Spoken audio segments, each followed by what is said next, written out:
I'm funding the purchase of soccer equipment. Our family is paying for 2 kids' summer enrichment programs.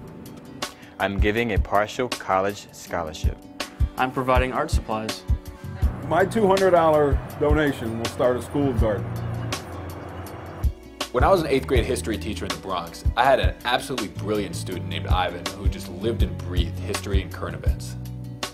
Somehow, Ivan found out about this leadership program in Washington, D.C. where students from all over the country could go and participate in workshops led by members of Congress, journalists, federal judges.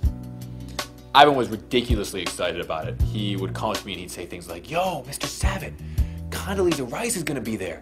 Condoleezza Rice." And as his teacher, I knew that it would be a fantastic opportunity, not just for him to meet people that he'd read about in the newspaper, but also to interact with kids his age from around the country that shared his same passion. Unfortunately, the program cost $3,000 to attend, and Ivan just couldn't afford it. There are so many people out there that are also passionate about history and current events, and who would love to help out students like Ivan.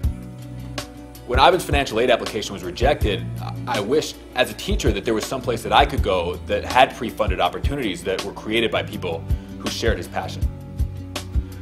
For every student like Ivan, who's passionate about history and current events, there's another student out there who's passionate about art or music or writing or science.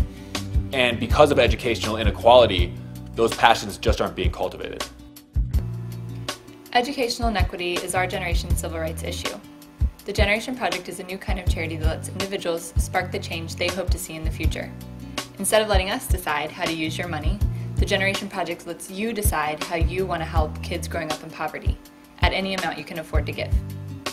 Just like Bill Gates or Oprah Winfrey, every donor through the Generation Project can personally direct how his or her money will help low-income children.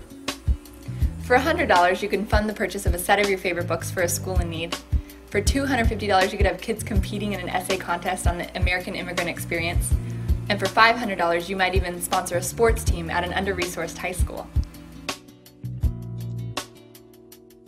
I'm supporting middle school basketball. I'm sponsoring a chess tournament for the students in the Bronx. I'm actually giving an annual grant to a high school student who wants to change her community. I am paying for students' dance lessons. I donated to Save Music Education. I'm donating a set of pocket constitutions.